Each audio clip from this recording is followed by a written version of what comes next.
മാജിക്കും mentalism ഒന്നും അതാണ് സാറിന് ഗിഫ്റ്റ്. ഇതും ഗിഫ്റ്റാണ്. ആ ഗിഫ്റ്റ് എന്താണ്? പൊട്ടിക്കട്ടെ? ഇപ്പോൾ പഠിക്കണ്ട, നമുക്ക് കുറച്ച് കഴിഞ്ഞാണ്ട് പൊട്ടിക്കാം. പറഞ്ഞോ. ഇരിക്കുന്നു സാർ, ഇരിക്കണം.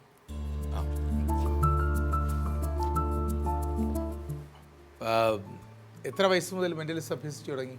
അല്ല, മെന്റലിസം ഞാൻ പഠിച്ചുകൊണ്ട് ഇപ്പോൾ ഒരു 1 year ആവുന്നേ ഉള്ളൂ.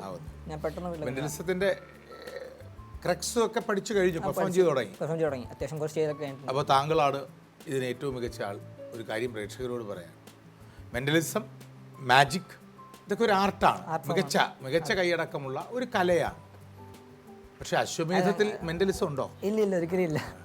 അത് പ്രേക്ഷകരോട് പറയാൻ ഒരു പക്ഷേ ഏറ്റവും മികച്ച ആൾ താങ്കളാണ്. പല ആളുകളും മാജിക് ആണോ മെന്റലിസം ആണോ എന്നൊക്കെ ചോദിക്കാറുണ്ട്. അതല്ല, മാജിക്കും മെന്റലിസം അത് പറയൂ. നമ്മളെങ്കിൽ എല്ലാവരും സമയത്തിന് ഭയങ്കരമായ പ്രാധാന്യം കൊടുക്കുന്ന ആൾക്കാരാണ്. സാറും അങ്ങനെ തന്നെയാണല്ലേ, സമയത്തിന് ഭയങ്കര ഇമ്പോർട്ടൻ്റ് കൊടുക്കുന്ന ആൾക്കാരാണ്. സമയം എന്ന് പറയുമ്പം എല്ലാവർക്കും, ചില വ്യക്തികൾക്ക് അവർ ജനിച്ച സമയം അല്ലെങ്കിൽ അവർ കുട്ടികളുണ്ടായ സമയം, അപ്പോൾ സമയം എന്ന് പറയുമ്പോഴത്തേക്ക് പലർക്കും പല സമയവും മനസ്സിൽ സ്റ്റക്ക് ചെയ്യും. അങ്ങനെ സാറിന് മനസ്സിൽ സ്റ്റക്ക് ചെയ്യ സമയം ഉണ്ടായിരുന്നു അല്ലേ സാർ? സാർ ആ ഒരു സമയം എന്നോട് മുന്നേ പറഞ്ഞിട്ടില്ല. സാർ അതൊരു സിമ്പിൾ, ഈ പറഞ്ഞ പോലെ 9 മണി അല്ലെങ്കിൽ ഒരു നിശ്ചിത സമയമാണോ അതോ കോംപ്ലിക്കേഷൻ ആയിട്ട് പറഞ്ഞ പോലെ 5:13 അങ്ങനെയുള്ള ഒരു കോംപ്ലിക്കേറ്റ് സമയമാണോ സാർ? ഏതാണെന്ന് പറയാമോ? കുറച്ച് കോംപ്ലിക്കേറ്റഡ് ആണെന്ന് തോന്നുന്നു. 3 വ്യത്യസ്ത അക്കങ്ങളുള്ള ഒരു സമയമാണല്ലേ സാർ? മുന്നേ എന്നോട് പറഞ്ഞിട്ടില്ല. സാർ ഇപ്പം സാർ ചൂസ് ചെയ്ത സമയമാണ്. നമുക്ക് മെന്റലിസം എന്ന് പറയുന്നത് അശ്വമേധം പോലെ അല്ലെങ്കിൽ പോലും 50-50 ചാൻസ് ആണ്. നമുക്ക് പറഞ്ഞ പോലെ എല്ലായ്പ്പോഴും വർക്കാകണമെന്നില്ല. നമുക്ക് ട്രൈ നോക്കാം സാർ. സാർ അതൊരു ഫസ്റ്റ് ഡിജിറ്റ്, ആ ഒരു സംഖ്യയുടെ ഫസ്റ്റ് ഡിജിറ്റ്, ആ ടൈമിൽ ഫസ്റ്റ് ഡിജിറ്റ് സാറിന് മനസ്സിൽ കൊണ്ടുവരാമോ? നിങ്ങൾ ഓരോ ഡിജിറ്റ്സ് പറയാം. സാറിന് മുഖത്ത് എക്സ്പ്രഷൻ ഒന്നും വരല്ലേ? 1 2 3 4 5 6 7. സാർ ഇത് 6 ആണോ സാർ? അത് അതെ, 6 ആണ്. Okay sir. ഈ 6:30, 6:10, 6:20 അങ്ങനെയുള്ള അക്കങ്ങളൊന്നുമല്ല, 3 വ്യത്യസ്ത അക്കമാണ് സാർ മുന്നേ പറഞ്ഞു കഴിഞ്ഞു. ഒരു എക്സ്പ്രഷൻ തരുന്നില്ല, മുഖം അങ്ങനെ തന്നെ വെച്ചേക്കാണ് സാർ. സാർ ആ ഒരു സമയം സാറിന് മുന്നിൽ ഒരു ക്ലോക്കിലേക്ക് ഓടുന്നതായിട്ട് സാറിന് ഇമാജിൻ ചെയ്യുക. Okay fine sir. Is it ഒരു 6:15-നും 6:30-ക്കും ഇടയ്ക്കാണോ സാർ സമയം? അതെ.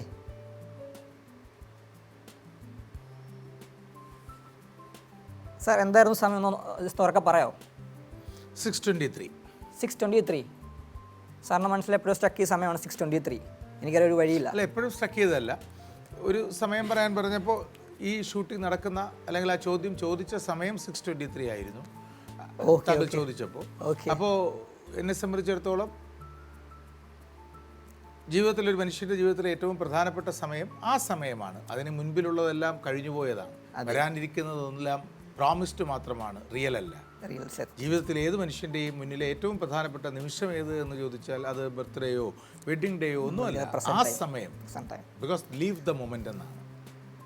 ഓക്കെ സാർ, ഞാൻ പറയാണ് സാറ് 6:23 മാത്രമേ മുന്നേ പറയുള്ളൂ എന്നൊക്കെ പറഞ്ഞാൽ ഭയങ്കര വലിയ സംഭവമായി. സാർ ജസ്റ്റ് ആ ഗിഫ്റ്റ് ഒന്ന് തുറന്ന് നോക്കാം. എന്തായിരുന്നു ഞാൻ സാറിന് തന്ന ഗിഫ്റ്റ്? സാറൊന്ന് ഓപ്പൺ ചെയ്ത് നോക്കാം. അതിലെന്താണെന്ന് തുറക്കെ പറയാമോ? എന്തായിരുന്നു അതിൻ്റെ ബോക്സിനകത്തുനിന്ന്? ഇതിൽ 6:23 എന്ന സമയമാണ്. അതിൽ ബാക്കി നമുക്ക് മനസ്സിലാവും ബാറ്ററിയോ അല്ലെങ്കിൽ വേറെ പ്രത്യേകിച്ച് ഒന്നുമില്ല. നമ്മൾ ഈ ബേസിക്കലി പറഞ്ഞില്ലേ, എന്താ ഈ മജീഷ്യന്മാർ സ്റ്റേജിലേക്ക് വരുമ്പോഴത്തേക്കും നമുക്കൊരു പേന പോലും എടുക്കാൻ പറ്റില്ല. അത് മാജിക് പെന്നാണെന്ന് പറഞ്ഞാലേ. അപ്പം അതുകൊണ്ട് ഞാൻ ആ സാറിന് ഗിഫ്റ്റായിട്ട് തരികയാണ്. സാർ അത് എൻ്റെ ഓർമ്മയ്ക്കായിട്ട് സൂക്ഷിക്കുക. Thank you. Welcome sir. Well done. ഒരുപാട് മികച്ച ഷോകൾ, മെൻ്റലിസ്റ്റ് ഷോകൾ കാണിക്കണം. ഞാനും ചെറുതായൊക്കെ മെൻ്റലിസം കാണിക്കാറുണ്ട് കേട്ടോ. അപ്പോൾ ചില ഷോകളിലൊക്കെ മെൻ്റലിസം ചെയ്ത് കഴിയുമ്പോൾ വലിയ കൈഡിയൊക്കെ ഉണ്ട്. പക്ഷേ അപ്പോൾ ആളുകൾക്കൊരു സംശയം, ഈ അശ്വമേധവും ഇനി ഇതുപോലൊരു മെൻ്റലിസമാണോ എന്ന്. അശ്വമേധത്തിൽ മെൻ്റലിസം ഇല്ല, മറിച്ച് അത് അറിവിൻ്റെ അനാലിറ്റിക്കൽ ഡിഡക്ഷൻ്റെ ചോദ്യങ്ങളിലൂടെ ഉത്തരങ്ങളിലേക്ക് എത്തുന്ന ഒരു വിശകലന പരിപാടിയാണ്. മെൻ്റലിസം ഒരു ഗംഭീരമായ കലാരൂപമാണ്, ഒരു ആർട്ടാണ്. ലോകമെമ്പാടുമുള്ള ഒരുപാട് മികച്ച മജീഷ്യൻസ് അല്ലേ? ഏറ്റവും ഇഷ്ടപ്പെട്ട മജീഷ്യൻ ആരാ? എൻ്റെ സാറാണ് മിസ്റ്റർ സന്ദീപ് ഫ്രൈഡി. പുള്ളി തന്നെയാണ് ഏറ്റവും മികച്ച മജീഷ്യൻ. ലോകത്തിലേറ്റവും പ്രദീപ് സർക്കാർ ലോകത്തിൽ വെച്ചിട്ട് ലിയോ ഷുഷാഡ് എന്നൊരു ബ്രസീലിയൻ മെഡലിസ്റ്റ് ഉണ്ടായിരുന്നു. പുള്ളിയാണ് ലിയോ ഷുഷാഡ്. ഗുഡ്. Thank you sir. അപ്പോൾ പുള്ളിയും ഈ പറഞ്ഞതുപോലെ സ്യൂഡോ സയൻസുകൾക്കെതിരെ ഒരുപാട് കാര്യങ്ങൾ ചെയ്തിട്ടുള്ളൊരു സയൻറ്റിസ്റ്റ്, ഒരു മെൻ്റലിസ്റ്റാണ്. ഗുഡ്. ഡേവിഡ് കോപ്പർഫീൽഡ്, ചാൾസ് ഡിക്കൻസിൻ്റെ ഒരു പ്രശസ്തമായ കൃതിയുടെ പേരാണ്. ലോകത്തിലെ മികച്ച ഒരു മാന്ത്രികൻ, ഒരു ഇന്ദ്രജാല പ്രതിഭയുടെ പേരും ഡേവിഡ് കോപ്പർഫീൽഡ് എന്നാണ്. ഡേവിഡ് കോപ്പർഫീൽഡ് ആത്യന്തികമായി അയാൾ ചെയ്യുന്ന പ്രകടനങ്ങൾക്കൊടുവിൽ അയാളുടെ ഏറ്റവും വലിയ ഹരം സ്ട്രീറ്റ് മാജിക്കുകൾ ചെയ്യുന്നതിലായിരുന്നു. തെരുവുകളിലിറങ്ങി മാജിക് അവതരിപ്പിക്കും.